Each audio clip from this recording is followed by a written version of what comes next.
Okay, so that was pretty much not only a performance run, but kind of a final tuning run for me. After having disassembled majority of this carb earlier this morning, I put it back on and I did another run off camera, and I pretty much set this carb up initially then, and I just final tweaked it here.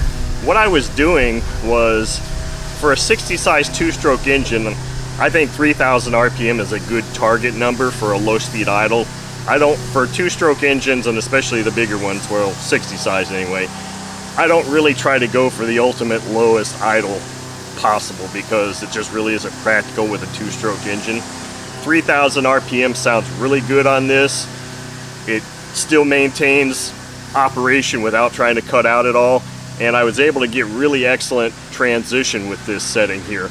Now I'll put a shot of what my mixture control screw looks like here, and it's almost leaned out completely with the way it's set right now, which is kind of odd, because normally it would be, the slot would be straight up and down for the set point or the initial settings, but I've got this almost leaned out completely. And I did do one little tweak on that again, and I richened it just about a degree or two, if even that.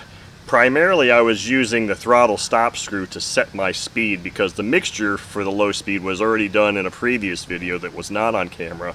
What I was doing here with the throttle stop screw is actually trying to set my 3,000 RPM level, and what you'd see is when I pull the throttle back, it would sit there at 3,000, 3,400, and then it would just kind of slowly drop down, and it would get to a point where it was just steady. And that's what I was waiting to see, is how long did it take, or what was the RPM that it was steady at, and then I would either open or close my throttle stop screw to try to get it back to 3,000 RPM. So when you go up to full throttle and come back, it doesn't immediately go back to 3,000 RPM, at least this engine doesn't. It kind of takes a while to kind of settle down, and that's why I was waiting for that period of time after pulling it back to full throttle, because I wanted to give it time to just settle in and see where it was at. So one of the things I do when you're tuning a 2-stroke engine, low speed, is you get it to that point where it's stable. And if you see the RPM just start to slowly creep up and then it dies, it's too lean. But if it stumbles and it sounds really rough at that low speed and is really erratic, and if you advance it, it stumbles and a lot of smoke comes out, it's too rich. So there's a balancing point there where you have to try to balance those two things out, and I got it to a point where it would settle down and it would be very stable.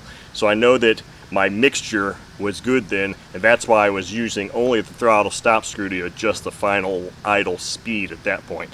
So anyway, nice running engine, really like this thing. I hope you enjoyed watching, and I hope you learned something about setting up your 2-stroke carb. Thank you.